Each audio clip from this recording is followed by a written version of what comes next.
London, 1835. Rain falls over Mayfair like a verdict whispered in a courtroom. Penelope feels its weight as she watches through the carriage window, not the water darkening the cobblestones, but the kind that slides inward, cold and patient. Across from her rests the only trunk they allowed her to keep, too small to hold an entire life, perfectly adequate, however, for someone dismissed with unseemly haste. There were no farewells.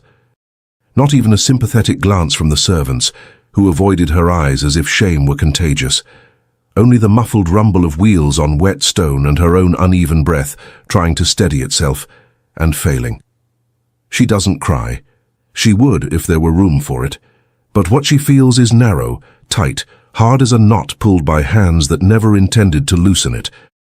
1 week ago, she spun beneath golden chandeliers at the Ellingtons' ballroom, laughing, unaware that while she danced, a lie was already slithering from ear to ear. 1 week ago, her name was still clean. Today, it feels like a memory belonging to someone else. The carriage stops. The driver climbs down quickly, careful not to meet her gaze, not out of disrespect, but from the discomfort of a man carrying out orders he wishes he didn't understand. He opens the door with a small nod, and Penelope lifts her chin before stepping into the rain-soaked street. The cold drops strike her face like a farewell kiss, frigid, bruising. She walks toward the docks, where a massive ship rocks against its moorings. Boston. The word tastes foreign, distant, almost unreal. But it is where she has been sent, not by choice, but because Joshua, Duke of Whitcomb, pressed by stern advisers and his unyielding mother, believed it was for the best. He did not listen to her. He did not defend her. And in the end, he did not hesitate nearly enough. Penelope climbs the gangplank without allowing herself a backward glance, but before she reaches the deck, her fingers brush her lower belly, a gesture so quick it could have been imagined. A secret, delicate, newly formed thing, and yet the only fragment of hope she has left. As the ship groans beneath her feet and London vanishes into the fog, Penelope understands something with the cruel clarity of lightning. If they expect the ocean to return her obedient, silenced, stripped of her resolve, they are gravely mistaken. She turns her back on England, and with it, on the man who judged her without ever trying to know her. If this story touched you in any way, feel free to like the video and subscribe. It helps our little corner of historical romance grow. And tell me in the comments, from which city and country are you watching? I love discovering how far our stories can travel. Chapter 1. The Silent Departure. The crossing had lasted 42 days. Penelope counted each one as if they were pages from a book she had never chosen to read. The sea was merciless, the food tasteless, the silence deafening. She shared her cramped cabin with 3 other women, a widow traveling to meet her son, a governess hired by a merchant family, and a young girl who never gave her name. None of them asked questions. Penelope was grateful for that. She had no answers she could offer. In the first weeks of the voyage, the nausea of betrayal tangled with the heaving of the waves. She vomited in the mornings, and sometimes in the afternoons, always hidden in a corner of the deck, her shawl pulled over her face. She knew her discomfort came from more than the rocking of the ship. In London, only days before departure, she had noticed her courses were 2 months late, the first warning. The stubborn queasiness that refused to fade with distance from the shore became the second. Now there was no doubt left. She carried something no one knew about, something she had not dared to confess even to her own family. She hadn't told her mother, who had wept silently as she folded Penelope's dresses into the small trunk they allowed her, nor her younger sister, who waved from the window with red-rimmed eyes and lips pressed tight so she wouldn't call out her name. And she certainly hadn't told Joshua. He had no right to know about the child he had cast aside before it even existed. Yet, no matter how fiercely she tried to cling to anger, certain memories kept forcing their way back. Like the afternoon in the park, when Joshua noticed the wind had carried off her shawl and quietly draped it over her shoulders. Quick, discreet, almost shy. Or the moment in Whitcomb's library, when she found him reading French poetry, a contrast so startling to his usual rigidity that Penelope almost doubted her senses. He had lifted his head, startled, and for an instant, so brief it could have been imagination, he stopped being the impeccable Duke and became merely a man who touched her gently, a man who murmured her name as if he were discovering a secret. And there had been that night. The night when, between kisses and whispered breaths, Penelope gave herself to the man who was meant to become her husband in 3 weeks, not out of duty, but because for one almost cruel moment, she believed he loved her. 2 weeks later came the Ellingtons' ball, and everything collapsed. The memory returns without warning, vivid enough to hurt. A week remained until the wedding when the scandal erupted, and a week after the ball, Penelope was already at the port, boarding a ship for the far side of the world. Now, standing on the deck with the sun burning itself into an endless horizon, she tries to understand why any of it still matters, why at some point she had wanted him to truly see her. Perhaps because over the months, beneath guarded gestures and measured words, she sensed in him something he would never admit aloud, a loneliness that mirrored her own. One afternoon, the sea lay too still, and the calm unsettled her. To keep from unraveling, she reached for ink and paper. She wrote what she would never say. "Joshua, you believed the words of someone who never wished me well. I will not defend my name. It has already been judged. But I will not return asking forgiveness for something I did not do.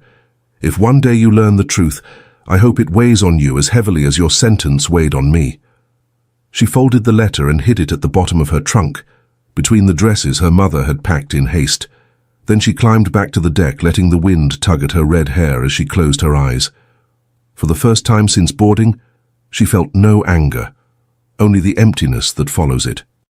And something else, faint and aching, like the shadow of a future that could have been but never would be. She remembered the morning of her departure. Joshua had stood at the entrance of Whitcomb Manor, his back to the carriage, hands clasped behind him, posture flawless, face turned away. He had not looked at her, he had not waved, he had not offered a single farewell, and Penelope, wounded and furious as she was, felt a strange tightening in her chest. Because he seemed carved from stone, as if sending her away cost him nothing. But it cost him. She knew it. She had seen once the way he pressed his fingers together when he was nervous. And that morning, even from a distance, she noticed his hands trembling. When the ship finally docked in Boston at the end of June, Penelope descended the gangplank with her trunk in one hand and her heart in the other, a mix of fear, exhaustion, and something like relief. The city was loud, hurried, full of voices that spoke too quickly. It smelled of fish, fresh timber, and something she couldn't quite name, perhaps freedom, perhaps desperation. She walked along the uneven stone streets until she reached the boarding house recommended by the Dowager Duchess herself for her recovery, far from indiscreet eyes. The place was simple, almost poor, but it was hers. No one here knew her surname. No one knew she had once been betrothed to a duke. Perhaps they wondered why an English lady arrived alone. But unlike London, no one seemed eager to demand explanations. Penelope climbed the narrow stairs to the room that would be her home for the coming months. The iron bed creaked. The small table tilted to one side. The window overlooked a grimy alley. Nothing in the room held beauty, and yet something inside her expanded.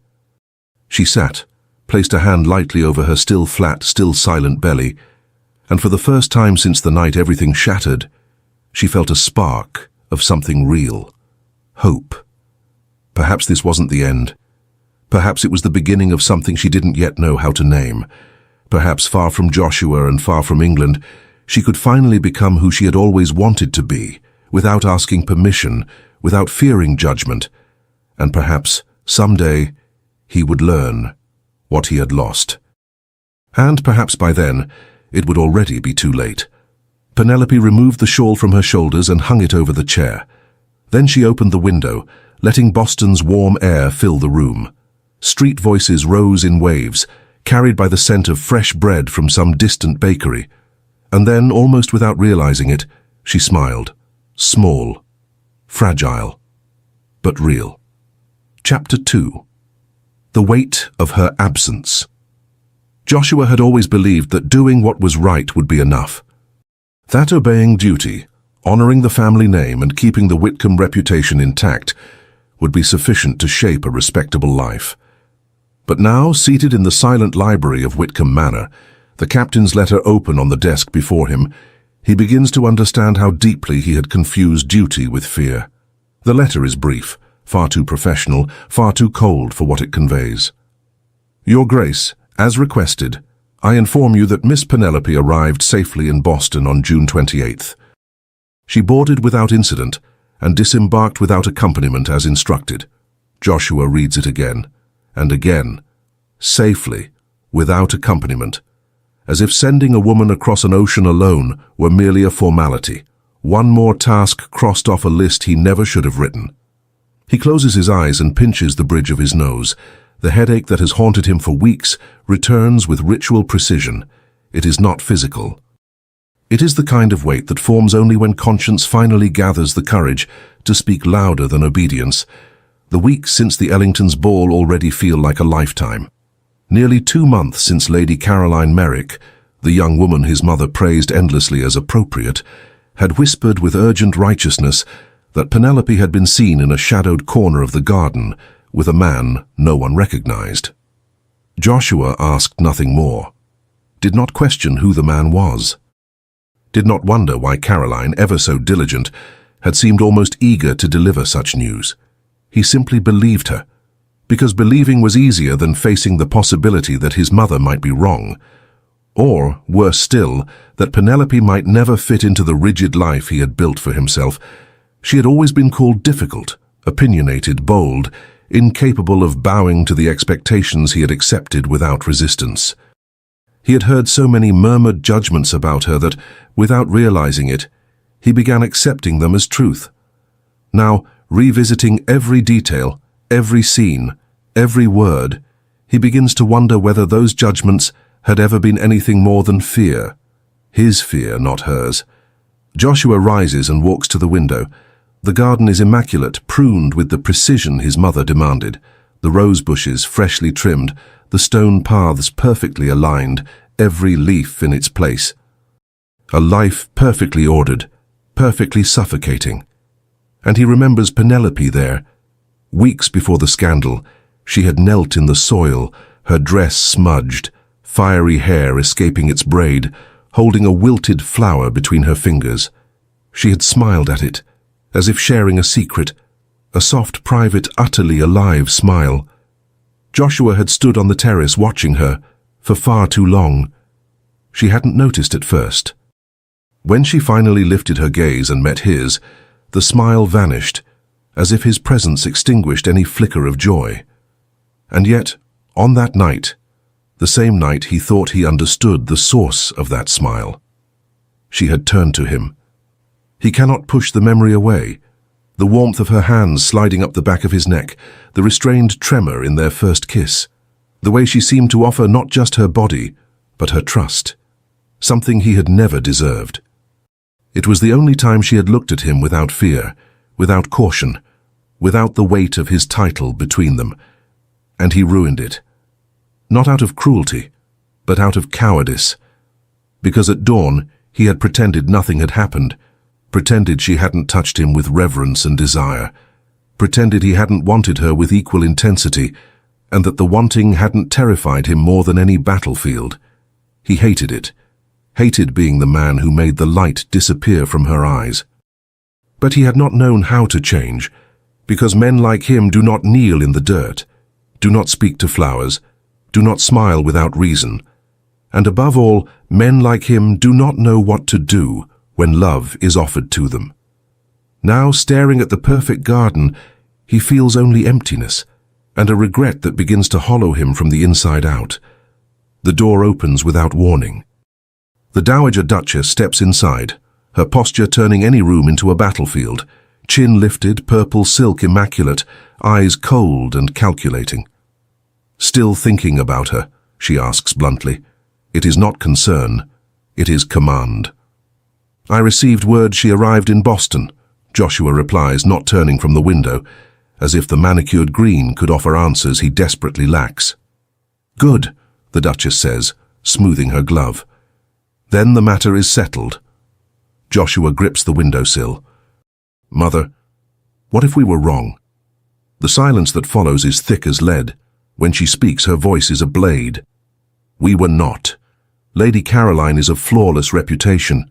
She would have no reason to lie. And Penelope would have no reason to do what they claimed. He turns then, facing his mother for the first time in weeks. Stubborn, yes, but never dishonest. The Duchess lifts her chin higher, like a queen on the verge of issuing a decree. You have known her less than a year, Joshua. I have known the world far longer, and I know a woman who is unfit to be a duchess when I see one. He feels anger rise, warm, heavy, but forces it down, as he has done since boyhood. Men like him do not shout, do not lose control, do not admit they may have made the worst mistake of their lives. She was my fiancée, he says quietly, voice roughened by a truth realized too late. I should have listened to her. You did what was necessary. She turns to leave, but pauses at the door. If you insist on tormenting yourself, remember this. She is the one who stained this family's name, not you. The door closes with a sharp snap. Joshua is alone again. He returns to the desk, folds the captain's letter with too much care, as if the paper might tear under the weight of his guilt, and places it in the drawer where he keeps all correspondence about her voyage. No letter to Penelope, none from her. But there is another inside.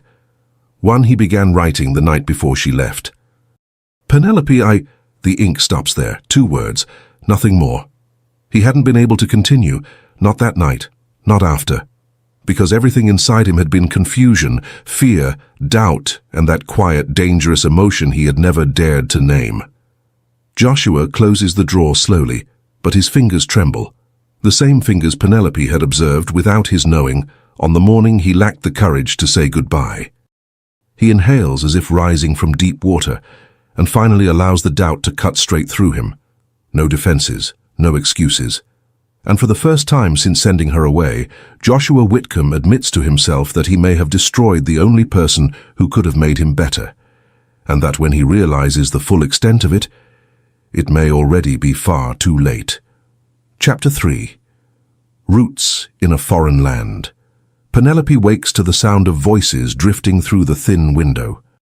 A man shouts fresh fish in a dragging accent, and another voice, a woman's, calls out that she has warm bread just out of the oven.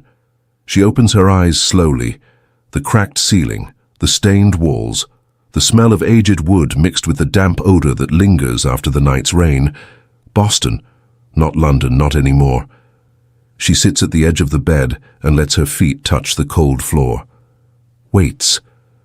The nausea always comes the same way, silent, patient, announcing itself before it strikes. Today it arrives a few seconds late, but it comes. She closes her eyes, braces her palms on her knees, and breathes until the wave subsides. Then she counts to 10 as if each number were a step leading her farther from the past. She needed to work. She needed to live without depending on the small sum Joshua had sent.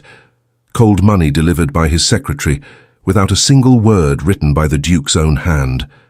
Anyone looking at it would think it nothing more than the settling of a debt.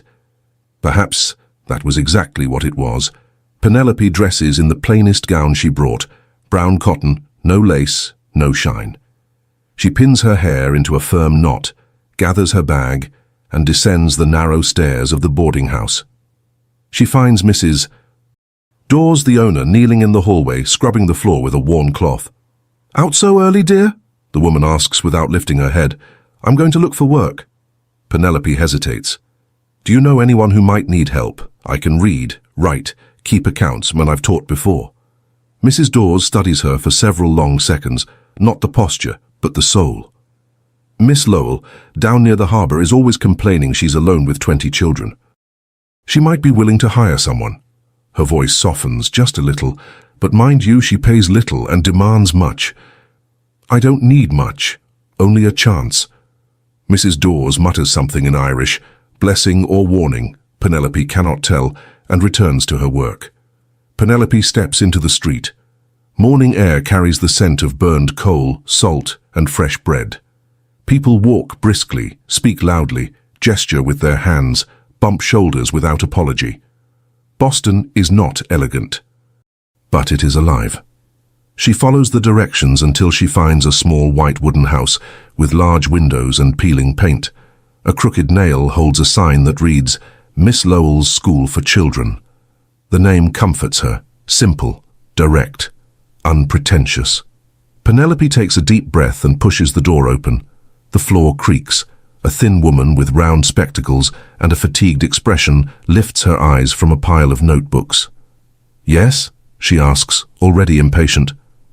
My name is Penelope. Mrs. Dawes said you might be in need of help. Miss Lowell tilts her head, assessing her carefully. You're English. I am. And you came to teach here? The woman gestures around the humble building. Why?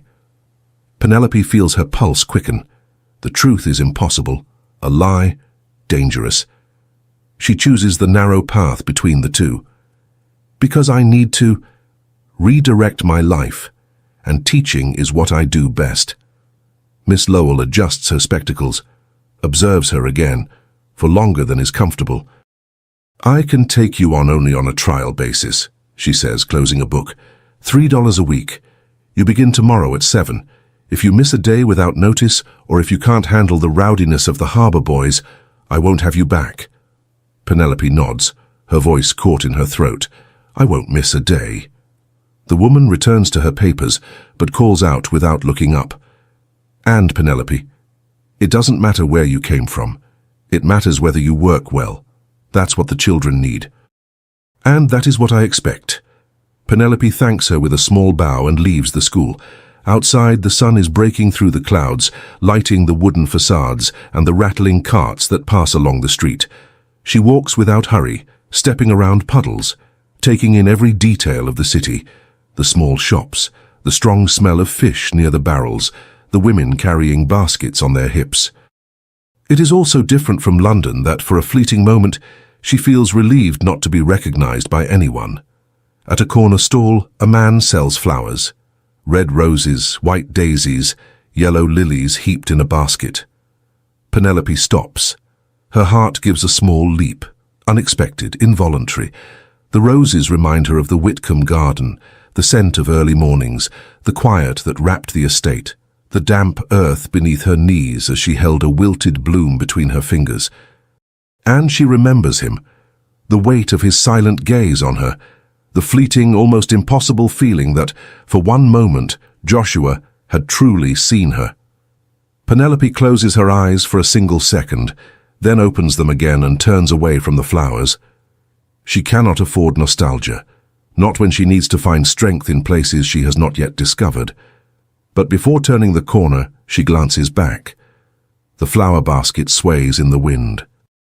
And she feels a small aching tug. Not longing for London, not longing for Whitcomb, but longing for that brief moment when she believed she mattered, when she believed she was seen. She inhales deeply, squares her shoulders, and continues forward. Because that moment is over.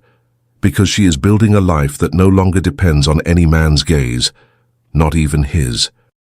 And because if Joshua ever learns the truth, if the day comes when he regrets everything, Penelope is no longer certain there will be a door left open for him to walk through. Some doors require strength to close, others require even greater strength to keep closed.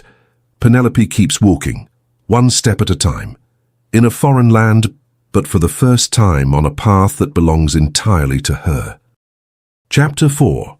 The Truth That Burns. On a heavy August morning, the butler enters the library with a pace far quicker than usual. Your Grace, Lady Helen Bromley requests an audience. She says it is urgent. Joshua lifts his eyes from the documents. Lady Helen rarely visits, and never without notice. Show her in. Moments later, the door opens. Lady Helen stands pale, her hands clasped tightly in front of her. She offers a brief curtsy, but wastes no time with pleasantries. Your Grace, I have come because my silence no longer finds rest in my conscience. Joshua slowly sets aside the papers. Something in her tone forces him to sit straighter. On the night of the Ellington ball, Lady Helen continues, voice trembling yet steady, Miss Penelope was not in the garden with any gentleman. She was with me in the library, helping me search for a misplaced volume. Lady Caroline Merrick saw her leave the room alone and, for reasons I do not understand, chose to twist the scene into a lie. Joshua goes absolutely still. Each word drops like stone. I feared becoming involved, Lady Helen admits, lowering her gaze, and afraid of the social consequences I remained silent. Now, however, I understand that my silence has turned into injustice. The air feels thin. Joshua inhales once, then again. The words do not change. The truth does not shift. Penelope was innocent. She had always been innocent. The first emotion is not anger, nor sorrow. It is a strike of pure shame, brutal, undeniable, cutting through him like a blade. He rises so abruptly, the chair tips backward and crashes to the floor. He stares at it with an expression he barely recognizes, shock, and something dangerously close to desperation. He is not a man who loses control, but today the ground seems to have given way beneath him. "I thank you for your courage, Lady Helen," he says, his voice raw, "and I must beg your pardon, but I need to address this at once." She dips her head, eyes shining. "I hope there is still time, Your Grace." Joshua throws open the door with a violence that startles the butler waiting outside. "Have the carriage brought at once," he orders, his voice deep and unyielding, "and send an urgent message to my solicitor. I need him here before nightfall." The butler swallows hard. He has never seen the Duke like this. "Yes, Your Grace." Joshua does not wait. The moment the horses are ready, he climbs into the carriage without allowing the coachman to open the door for him. "To the Merrick residence," he says simply. The carriage races through Mayfair. Joshua sees none of it. Not the houses, not the trees, not the sky reflected in the glass. All that exists is Lady Helen's sentence burning like heated iron. "Through my silence injustice was born." At the Merrick mansion, Joshua steps out before the coachman can react. The footman who opens the door looks terrified. "Your Grace, shall I announce?" "No." The word is sharp as steel. He enters, crosses the hall like a man immune to consequences. Servants try to stop him, murmuring protests, but no one dares lay a hand on him. Lady Caroline and her mother sit in the front drawing room, embroidering near the window. Both rise when they see him. "Duke of Whitcomb," Mrs. Merrick exclaims, forcing a smile that wavers. "What an unexpected—" Joshua ignores her completely. His gaze is fixed on Caroline. "You lied." The embroidery falls from her lap. The silence that follows is suffocating. Caroline turns white as linen. Her lips tremble. She cannot form a single word. Joshua steps closer, his voice low, but so controlled the entire room seems to shrink. "On the night of the Ellington ball, you told my mother that Penelope was with a gentleman. The truth is different. Lady Helen Bromley was with her in the library, and she saw everything. She told me the truth. Are you going to deny it?" Caroline opens and closes her mouth without sound. 2 tears slip down her cheeks, not of remorse, but of terror. I thought," she whispers, barely audible. Joshua tilts his head as if listening to an insect. "Why did you do it?" Her mother tries to intervene, her voice trembling. "Your Grace, surely there has been some misunderstanding. Caroline would never—" Joshua looks at her, and whatever she sees in his eyes is enough to silence her instantly. "If either of you attempts to conceal the truth," he says with aristocratic coldness, "London will know what happened. And there will be no invitations, no allies, no shred of respect left to sustain the Merrick name. I will ensure it." Mrs. Merrick turns ghost pale. Caroline covers her face, choking on sobs. But she does not confess. She does not apologize. She does not attempt to repair anything. She simply cries, and that is all the confirmation Joshua needs. He turns and leaves without offering farewell. She is not worth another word. When Joshua returns to Whitcomb Manor, the solicitor is already waiting in the library, hat in hand, expression tense. Joshua enters, shuts the door, and hands him the letter. "I need you to investigate every detail from the night of the ball," he says firmly. "Identify witnesses, gather statements, and restore Miss Penelope's name among the families who matter. discreetly but unmistakably. The solicitor reads, his eyes narrow. "And what of Miss Merrick, Your Grace?" Joshua breathes deeply. The wounded part of him wants destruction, wants humiliation, wants justice carved into stone. But another part, the part Penelope may have glimpsed in him that afternoon in the garden, knows savagery will not bring anything back. Nothing, he decides at last. Let her live with her silence. It will be punishment enough. The solicitor nods and leaves. Joshua approaches the window. The garden is in full bloom. The same flowers Penelope once kneeled beside. The same flowers she held softly with her fingertips, smiling at something simple and alive he never understood. Now everything looks different. He rests his forehead against the cold glass. Penelope is on the other side of the ocean. She suffered because of him. She was torn from his life because he chose to believe the lie that protected him the most. And as the house remains painfully still, Joshua allows the truth, the real truth, sharp and inescapable, to pour through him for the first time. He lost something he never understood while it was his, and now he fears that when he finally knows what to do, it may already be far too late. Chapter 5. The weight of the secret teaching children proves far more difficult than Penelope imagined. Not because of the lessons, she knows reading, writing, and arithmetic well, but because of the nature of Boston's children. They are blunt, restless, and loud. They know nothing of decorum and make no attempt to appear agreeable. During her second week, as she writes a word on the slate board, a 7-year-old boy raises his hand, not for permission, but to point at her with the effortless insolence of someone raised by the docks. "Why do you talk so funny?" he asks, his face streaked with dirt and pride. Penelope breathes in, reminding herself she is not in a polished London schoolroom. "Because I come from England." "And why do you come here?" he presses. The question drops like a stone into still water. Across the room, Miss Lowell looks up.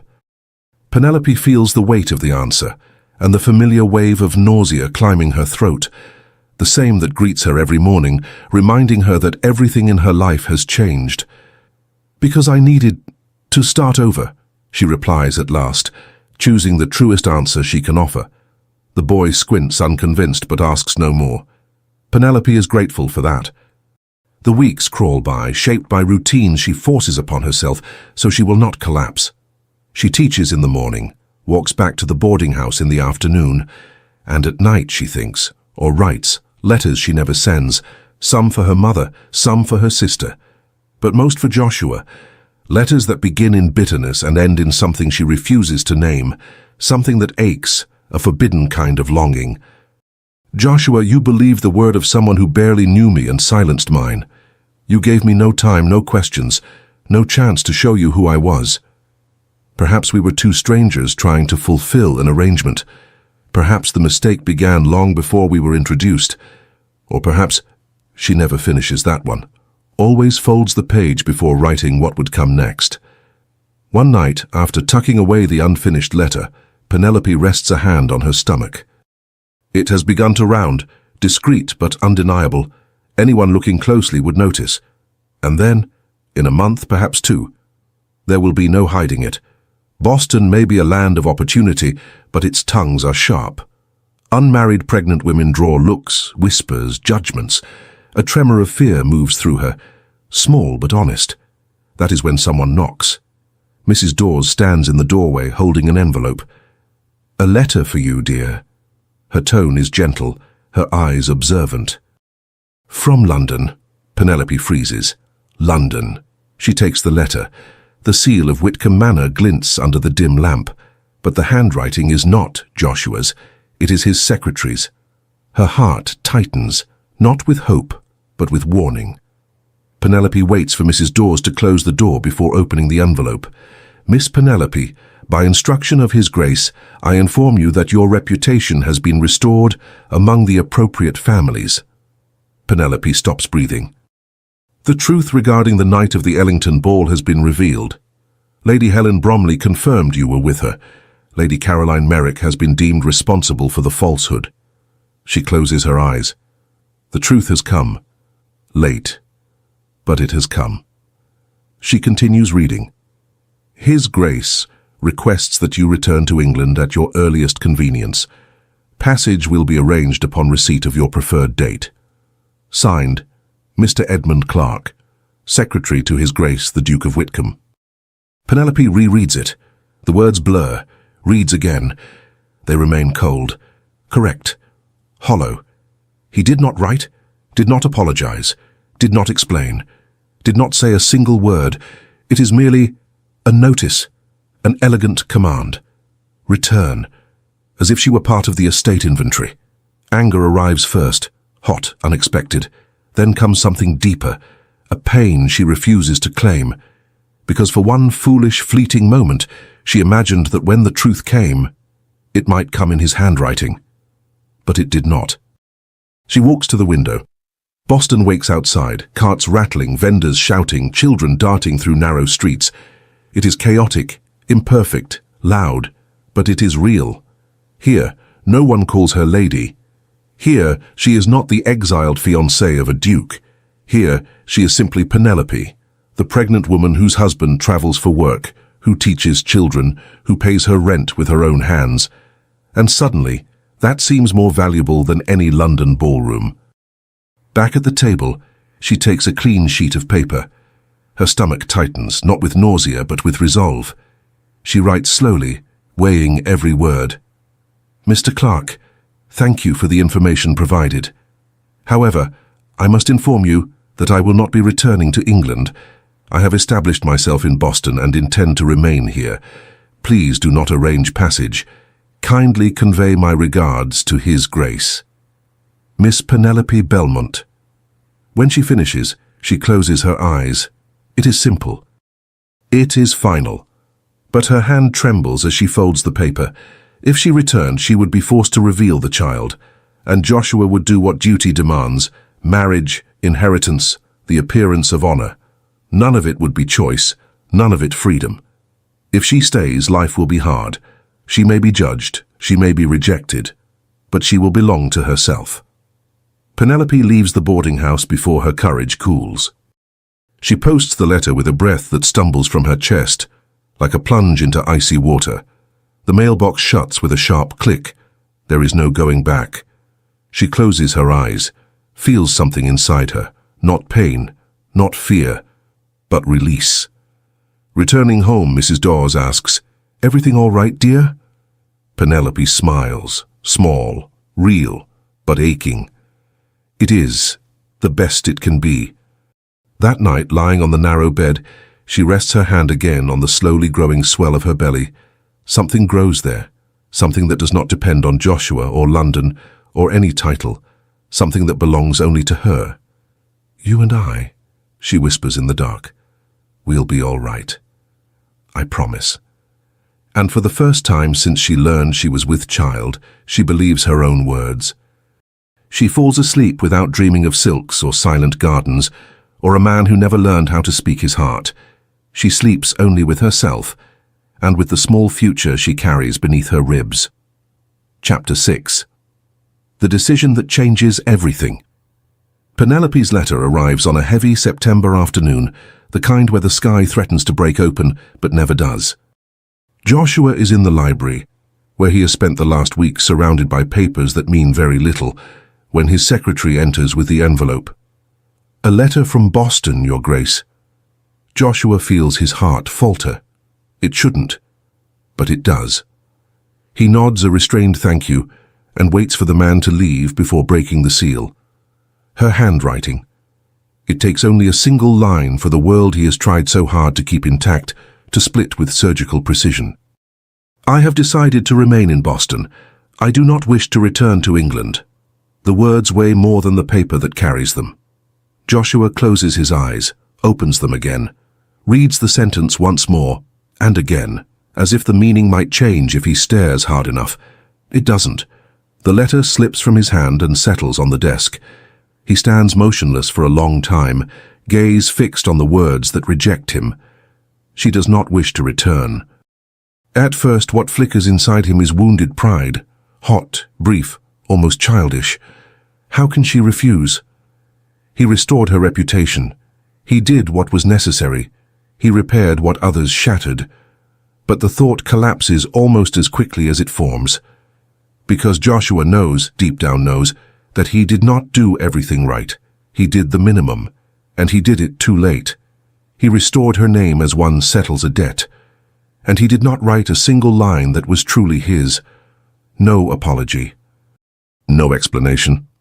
No word that might reveal that ever since she left, nothing in Whitcomb Manor has been in its rightful place, that the memory of her hangs in the air like a ghost, haunting him every day, in every thought he tries and fails to silence. Joshua walks to the window.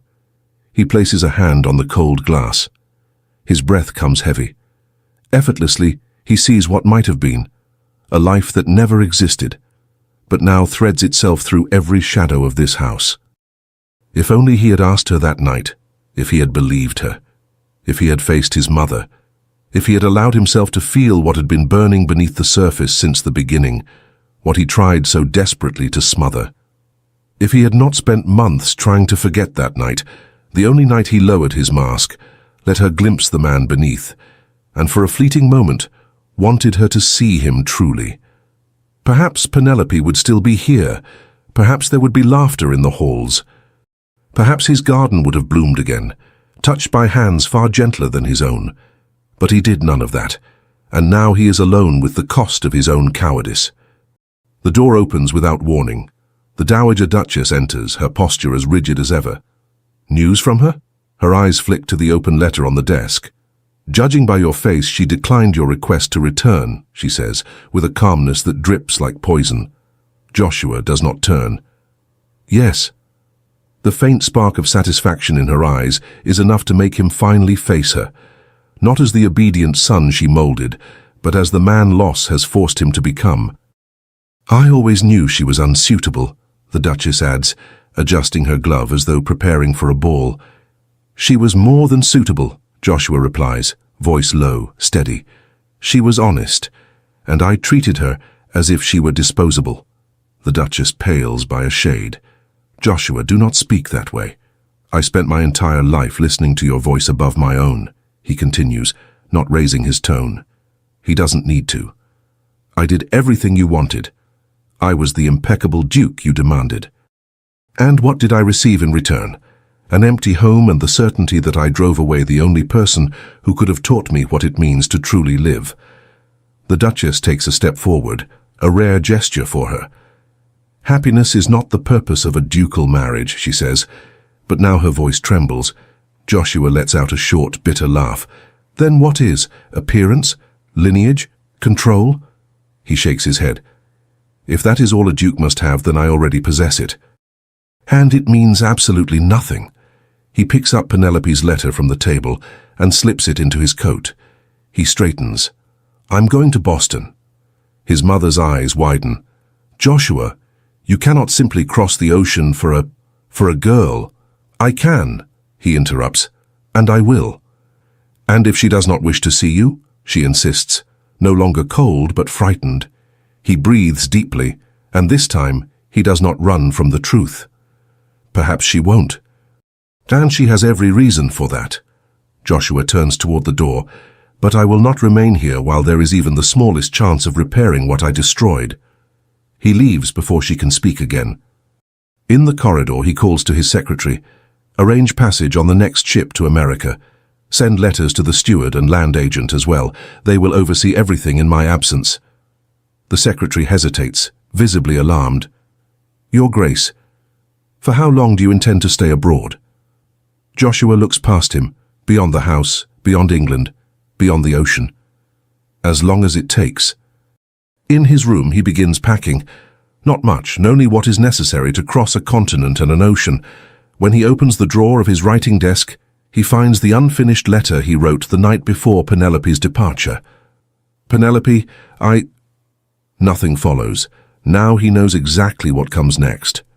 Joshua sits, takes a fresh sheet of paper, and writes, without dictation, without a mask, without a title. Penelope, I have no right to ask for your forgiveness, but I ask that you read these lines knowing they are true. I sent you away not only because I doubted you, but because I feared myself. I feared that what I felt beside you would force me to question the life I was raised to uphold. There is strength in you, Penelope, strength I always admired and never knew how to match. I failed out of fear, out of pride, and out of not understanding that your honesty was the only thing that could have saved me from myself. Perhaps it is too late. Perhaps you have found peace far from here. If so, I will accept it, but I must look into your eyes and say this in person. I am sorry, deeply sorry, and if you permit it, I will do all I can to mend what I broke.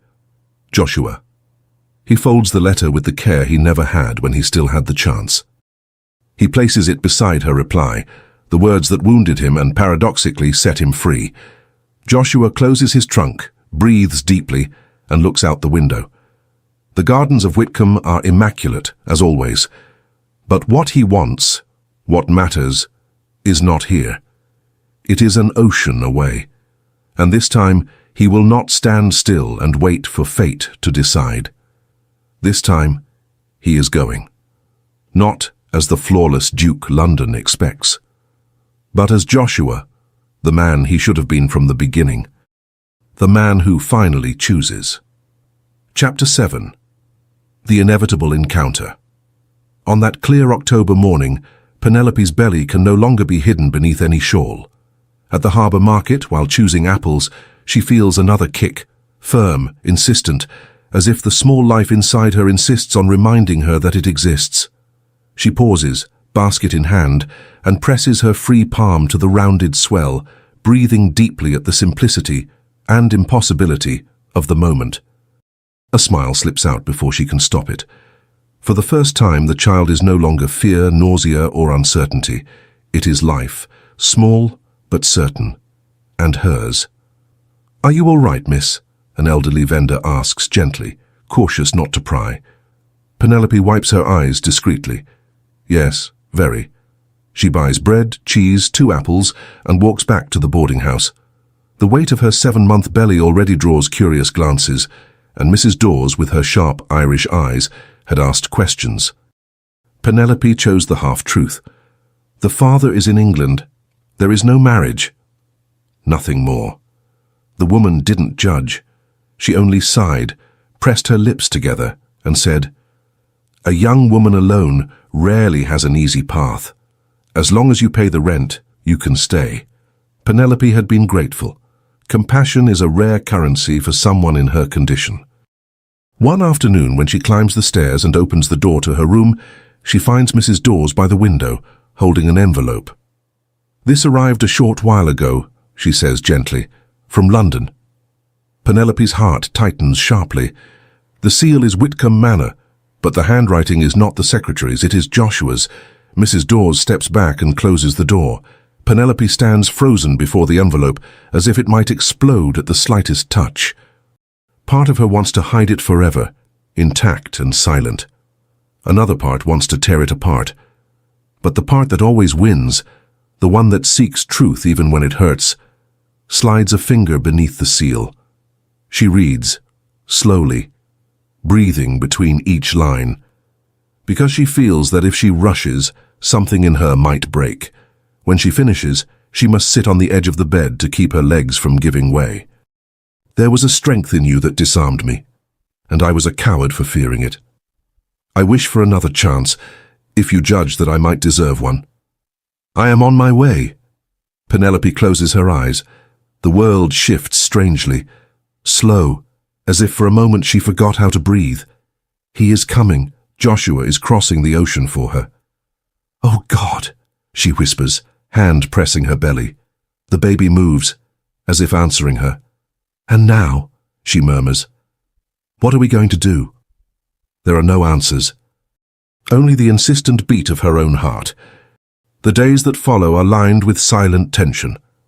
Penelope continues working at the school, writing on the board, correcting exercises, ignoring the glances at her stomach. She teaches as if nothing in her life is moments away from changing, but every carriage passing down the street, every male voice in the hall, makes her pulse lurch. She fears that he will come, and she fears that he won't, and that contradiction consumes her more than she wishes to admit. On a cold afternoon in early November, leaving the school with her folder pressed to her chest, She notices unusual movement at the end of the street. A dark, elegant carriage, its crest muted so as not to attract attention. Clearly rented, far too refined to belong to Boston. The door opens, and Joshua steps down. Penelope stops walking. The heir vanishes. He looks different. His gaze deeper, his face thinner, his posture steady but tired. His clothes are well kept, but still bear traces of the long journey. Even so, he looks out of place in that simple neighborhood, like a torn page from London dropped there by mistake. His eyes find hers, and stop. For a moment, neither breathes. Joshua takes a step, then another, then hesitates, as if afraid that approaching too quickly might break her. "Miss Penelope," he says at last, his voice rough with use and emotion he struggles to contain. He doesn't finish. His eyes drop to her rounded belly beneath the shawl. A subtle tremor touches his hands. The silence that follows is immense. "You," Joshua tries again, voice cracking. "You are with child. Is the child mine?" Penelope lifts her chin, a small, proud gesture. "Yes." The color drains from his face. He grips the carriage door as if needing support, then shuts his eyes, holding his breath, remembering the single night they shared. When he opens them again, something appears that she has never seen in him. Fear, not of scandal, not of duty, but of losing her. He steps closer, carefully. "Why?" His voice barely forms. "Why didn't you tell me? Why didn't you say that night had consequences?" Penelope lets out a short, broken laugh, rough, almost splintered. "And when, Joshua? When you sent me away without allowing me a single word? Or when your response came signed by your secretary, as if I were merely administrative business to be dispatched?" He closes his eyes, as if each sentence strikes cleanly, deservedly. "I committed a terrible injustice against you," he says at last, and the formality cannot hide the raw weight of his guilt.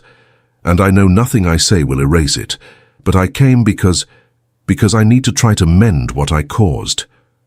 "Mend?" Penelope shakes her head, feeling tears threaten.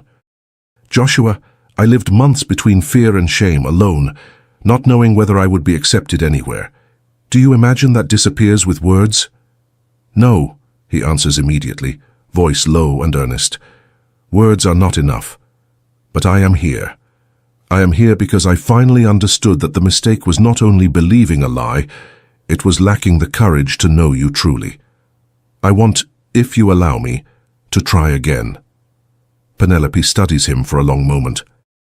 Long enough to see what had been hidden for months: vulnerability, truth, deep, unvarnished remorse, and also something she once feared had been only her imagination: affection. But the wound is still open. "I don't know if I can trust you again," she says, each word heavy as lead. "Not after what happened. Not when it took so little to cast me aside, and so much for you to come." Joshua lowers his head, but does not step back. "I understand, and I do not expect forgiveness now. Only time. You asked for time in your letter. I give you what you ask, all the time you need." Penelope breathes deeply. The baby moves, insistent, present. She closes her eyes for a brief instant, and when she opens them, she says, "Then it shall be so. Time." Joshua nods, slowly, reverently, as if that single word were a grace he never hoped to receive. For a moment they remain there, two fractured worlds, trying to learn how to move toward each other without breaking. And for the first time, Penelope believes that perhaps, just perhaps, the impossible is not entirely lost. Chapter 8. Surrender. Joshua takes rooms at a modest boarding house 2 streets away from Penelope's. He has no wish to corner her, much less to imply he expects any physical closeness. But he wants her to know he is there, that he will not return to London and leave everything as it was. This time, he stays. In the first days, they barely speak. Penelope allows him to walk her to the school in the mornings, but always with a few steps between them. enough that to the neighbors he appears only a respectful acquaintance. Joshua keeps that distance with the same discipline he once reserved for matters of state. He watches her walk with steady determination, despite the growing weight of her belly, and realizes how much she has changed. In the afternoons, when Penelope finishes her lessons, he waits for her at the corner of a busy street, where they will draw less notice. They walk side by side, each wrapped in their own silence. When she goes to the market, Joshua offers to carry the heavier bundle, never the entire basket, for he knows that would be inappropriate. And when she lets him take even part of the weight without a word, he counts that small gesture more valuable than any political agreement he has ever signed. Because he is painfully aware that every minute at her side is far more than he deserves. And it is there in the noisy streets of Boston that Joshua begins to truly see Penelope. Not the Penelope of London's ballrooms, but the one who lived beneath all that glitter. She teaches poor children with tireless patience, speaks to vendors as an equal, bargains over prices without shame, without fear, without depending on anyone. And when she believes herself alone, she rests her hand on her belly and smiles, a smile so soft it makes his chest tighten. She has become stronger than he ever imagined. And the more he watches her, the more he is forced to accept a painful truth. Penelope does not need him, not to live, not to smile, not to go on. And it is precisely that which makes him want, with almost desperate humility, to be worthy of her, not as a duke, but as a man. One cold afternoon, with the wind carrying the scent of salt and damp wood, they pass a small fabric shop. She is nearly 8 months along now. Penelope stops. Joshua follows her gaze to a bolt of soft white flannel in the window, perfect for baby clothes. She stands there for a moment, motionless, then sighs and seems ready to move on. "Go in," Joshua suggests quietly. "Choose what you need." Penelope turns slowly, surprised. "I don't need your help," she says carefully. "I know." He holds his hat against his chest. "And yet, please allow me to offer this. It is the very least I can do." She studies his face, searching for some hidden agenda. She finds none, and steps inside. The shop is small, the wooden floor creaking under their feet. Penelope chooses the flannel with care, along with thread and tiny mother-of-pearl buttons. At the counter, she hesitates for a moment, clearly calculating whether her purse will stretch to the cost. Joshua moves closer, drawing coins from his pocket. "Let me," he says, gentle yet firm. She does not protest, not this time. And while the woman behind the counter wraps the purchase, Penelope whispers, "Thank you." It is the first kind word since his arrival. Joshua feels as though, for a brief instant, the world has begun to breathe again. Their walk back is quiet, but not strained. Merely calm. A truce. "Do you sew?" he asks, more for the sake of hearing her voice than from curiosity. Penelope lets out a small laugh. "My mother insisted I learn the basics. She said a lady should never rely entirely on maids." "I always suspected your mother was wise," Joshua murmurs. "Now I truly need the skill." She touches the wrapped bundle. "Life is different here. I am different." "Yes," he says, stopping to look at her. "And I must admit, you have changed for the better. You have become even more remarkable." Color rises in her cheeks. She looks away. "Do not try to win me over with pretty words." "They are not pretty words," he answers softly. "They are simply true. You crossed an ocean alone. You built a life with your own hands. You are bringing a child into the world without anyone's support. That is extraordinary." Her eyes gleam. Not with vanity, but with something far more fragile, something that has been starved for too long. "You never saw me that way before," she murmurs. "That was my greatest mistake," Joshua replies without hesitation. "But I see you now, and I have no desire to look away." Penelope draws a shaky breath. "And if you find that I am only myself, then I shall count myself lucky," he says. "Because only yourself has always been more than I ever deserved." They stand still for a heartbeat, so close that he can catch the faint, clean scent of her hair. Penelope looks down at his hand. extended between them with no pressure, no demand, and chooses. She touches him. Light, brief, but enough to crack a wall she once believed unbreakable. The days that follow are transformed. Penelope speaks more. She tells him stories about the children, about Mrs. Dawes's habits, about the streets where she has discovered small, unexpected charms. Joshua listens as if every word were a privilege. He laughs with her, walks with her, learns at last how to be simply present, and when she asks him to stay for supper at the boarding house, he can hardly conceal how deeply it affects him. It is not an elaborate meal, only soup, bread and cheese, but to him it is the first true home where he is received as a person, not as a title. They sit in the small parlour Mrs. Dawes lends them. The oil lamp throws a warm, gentle light over the table. "Do you miss London?" Joshua asks. Penelope thinks before answering. "My family, yes. The rest, no. London always felt like a place designed to please everyone but me. Here, at least, I can breathe." He watches her. Her honesty is a force that moves him more than any grand speech. "And if I asked you to return?" he says, careful. She sets down her spoon, looks at him steadily, though her gaze carries weight. "Return as what, Joshua? As your reinstated fiancée? As the mother of your heir? As a duty?" Joshua does not look away. "As my wife. Not out of obligation, not to mend a scandal, but because I truly want to build a life with you." Penelope's breath catches. "And if I say I wish to stay here?" Joshua feels the blow but does not retreat. "Then I will stay here as well." He rests his hands on the table, not reaching for her. "I will delegate what I can. Travel to England only when necessary. I will not allow the ocean to separate us again." She stares at him, incredulous. "You would do that? Leave your country, your routines, everything you know?" "What I know has never made me whole," he says, with a new kind of calm. "What I have found here might." The tears she has been fighting slip free, silent. "You cannot expect me to hear such things and remain untouched." "I expect nothing," he says softly. "Only that you feel whatever you must. Anger, fear, hope. I feel all of them as well, and for the first time I am not running." Penelope closes her eyes, and when she opens them, there is a decision there. Not an ending, a beginning. "If we walk together," she says slowly, "I want it to be as your equal." "I will accept nothing less." "You have always been my equal," Joshua answers.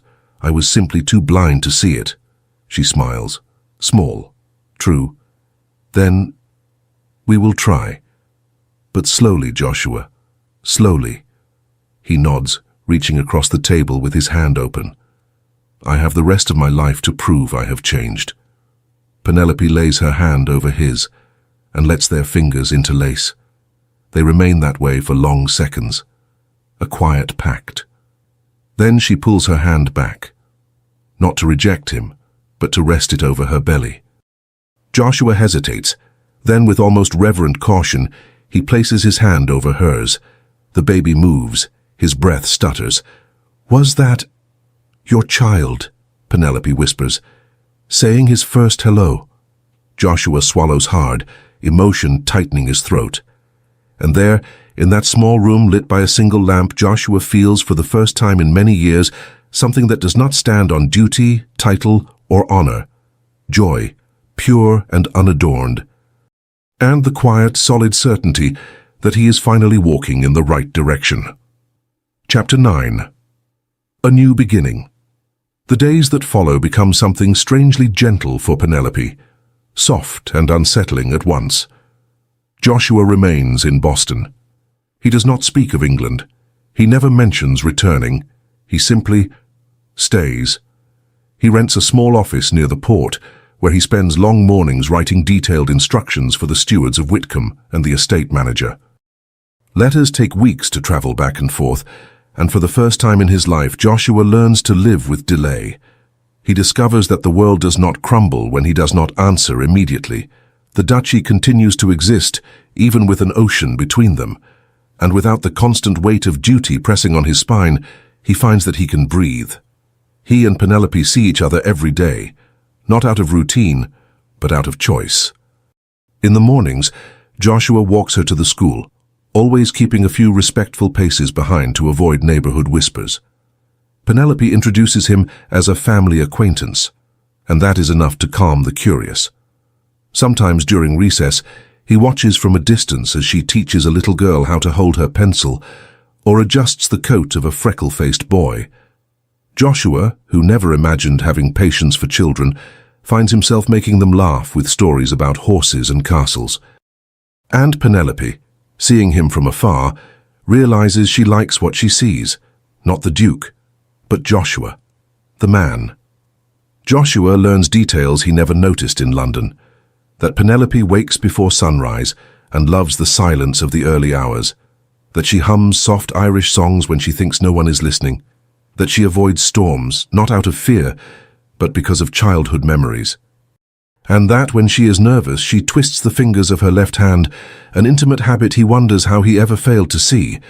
And Penelope discovers what he always hid, that Joshua has a quiet, unexpected sense of humor, that his refined hands bear calluses from years of riding, that he carries old burdens no one ever asked him to bear, and that, when she speaks, he truly listens, as if every word matters. One afternoon, while walking through the market, Penelope feels a sudden tightness in her belly. Not pain, a small contraction, just her body reminding her that it works without pause. She stops, resting her hand on her rounded stomach. Joshua notices instantly. "Are you in pain?" His voice is calm, but his eyes reveal the alarm. "No." Penelope breathes deeply. "I just walk too much. It happens sometimes. Nothing serious." "Even so, let's go back," he says, offering his arm gently. "Please." A single word changes everything. A request, not an order. Penelope looks at his arm, steps closer, and slowly rests her hand on his elbow.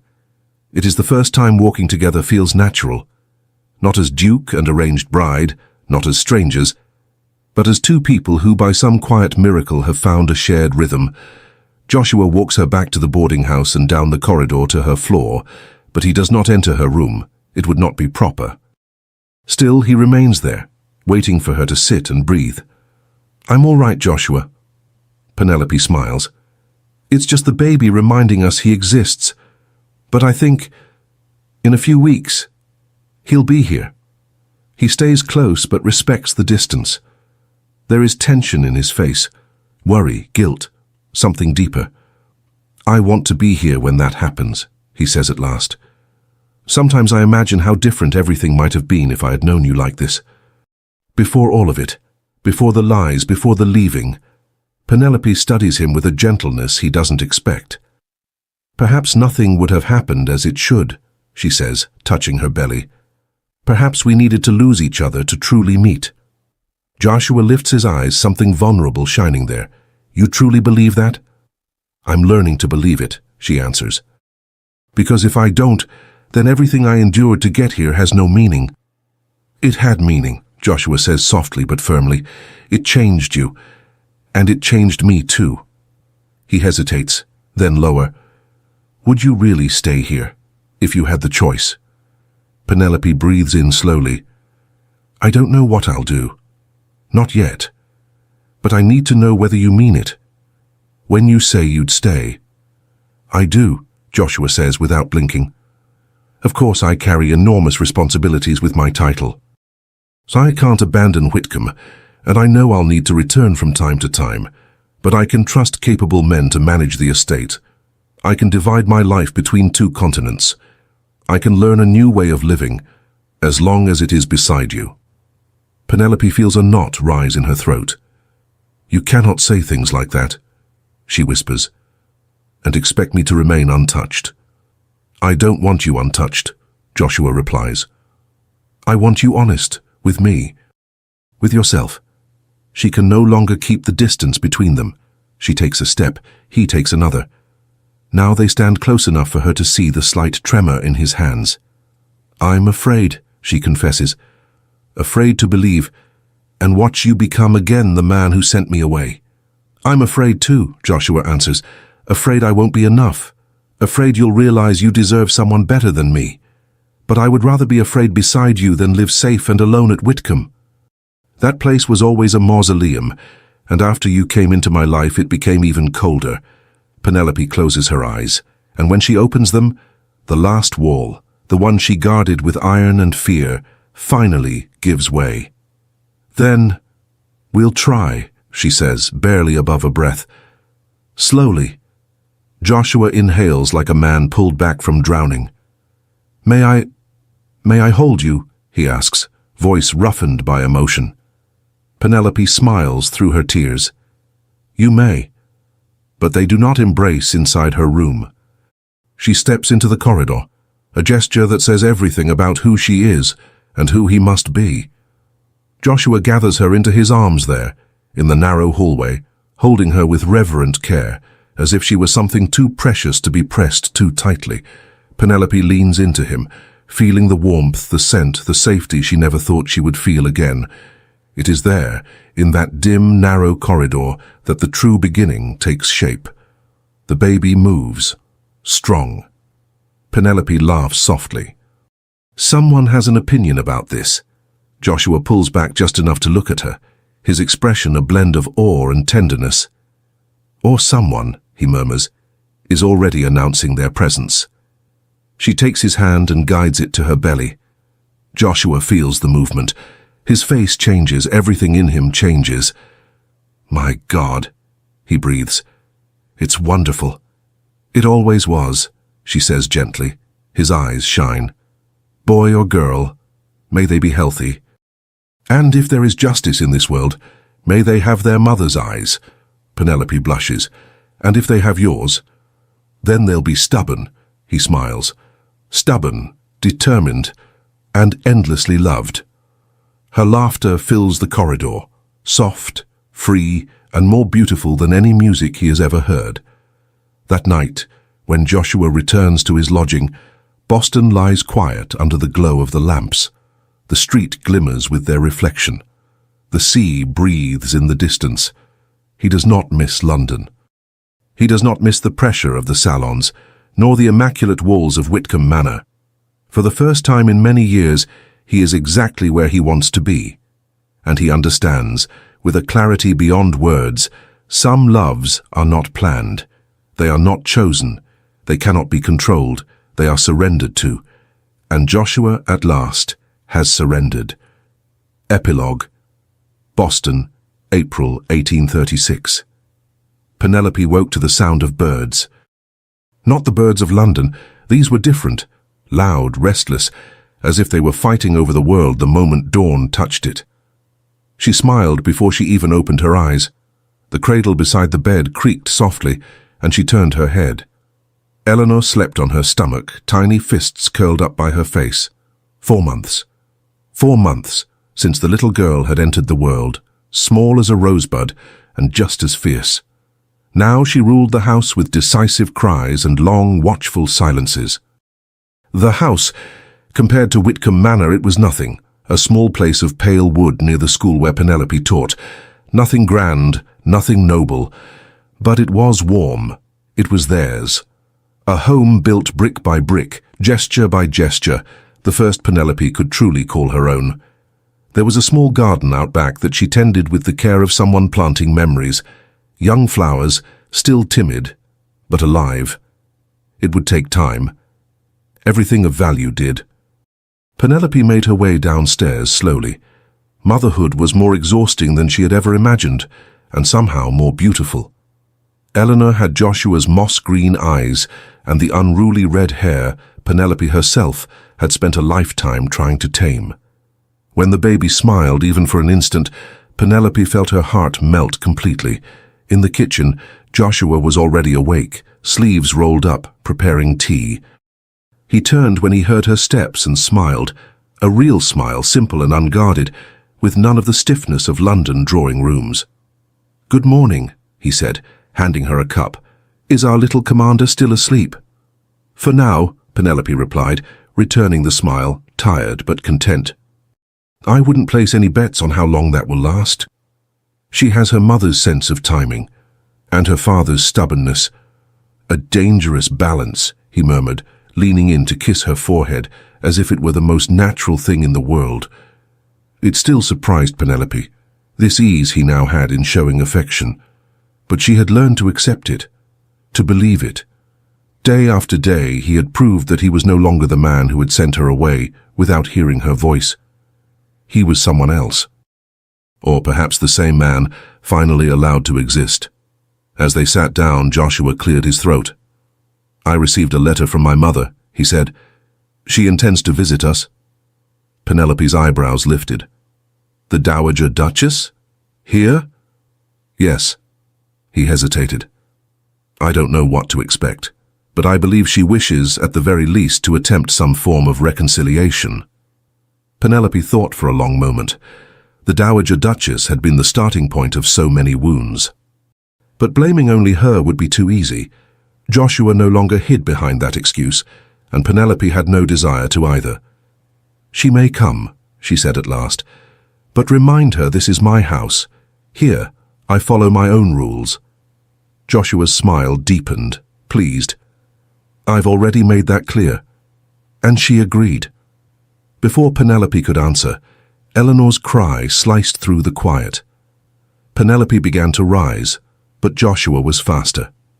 "Stay," he said gently. "Finish your tea. I'll see what she needs." She watched him climb the stairs, his deep voice mingling with the baby's small protests. Something settled quietly inside her chest, not perfect happiness, but something more truthful, serenity. When Joshua returned, Eleanor was awake and fussy, taking in the world with the same intense attention Penelope knew so well. "She was hungry," he said, handing the baby over with careful hands.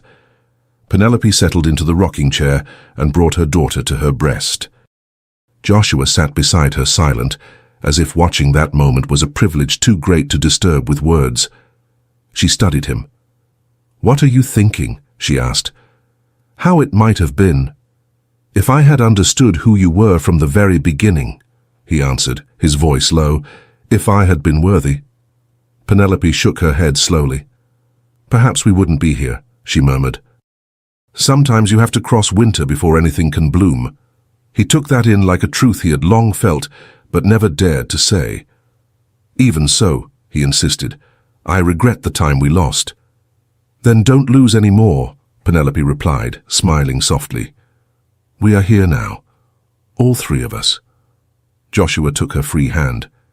His fingers, always so steady, trembled slightly. "I received another letter," he said, "from Whitcomb's steward.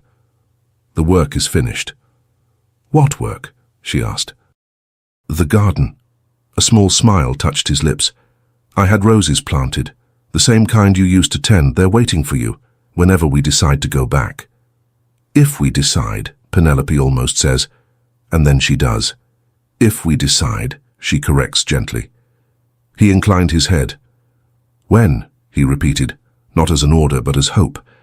"I want Eleanor to know England. I want her to know where she comes from. But I also want her to choose her own path. Nothing will be forced on her, or on you." Emotion rose inside Penelope like a tide. "You've changed," she whispered. "You changed me," Joshua replied, "and I am grateful." When Eleanor finished nursing, Joshua took her, cradling the baby with a confidence Penelope never thought she would see in him. The little girl sighed, satisfied, and fell asleep against her father's shoulder. "She has your eyes," Penelope said. "And your spirit," he answered. "Heaven help me." Later, when Eleanor was settled back in her cradle, they stepped into the small garden behind the house. The soil was still hard in places, the rose bushes far too small to offer shade. But they were there, alive, holding on. Penelope knelt beside one of them, resting her palm on the cool earth. "Do you think they'll survive the next winter?" she asked. "I believe they will," Joshua said, kneeling down beside her. "If you're the one tending them, I doubt they'll have much choice." Penelope laughed, and the sound filled the small space like light. Joshua took her hand. The honesty that had once cost him so much now came almost easily. "Penelope," he said, with a new gentleness in his voice, You are the strongest person I know, and I am honored to walk beside you." She looked at him. The distant, guarded Duke was gone.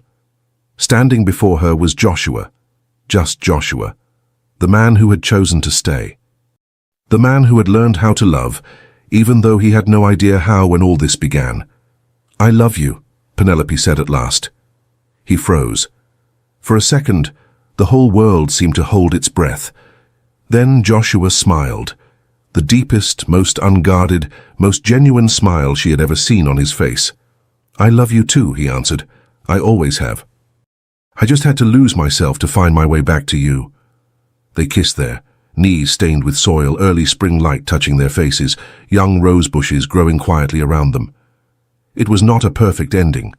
He had not ceased being a duke. He would still travel many times back to England to deal with matters that demanded his presence, but it was real, and above all, it was theirs. Because the kind of love that survives winter, the love that chooses to bloom where everything once seemed doomed to die, is the love that remains. Like the roses, small, but alive, and always growing.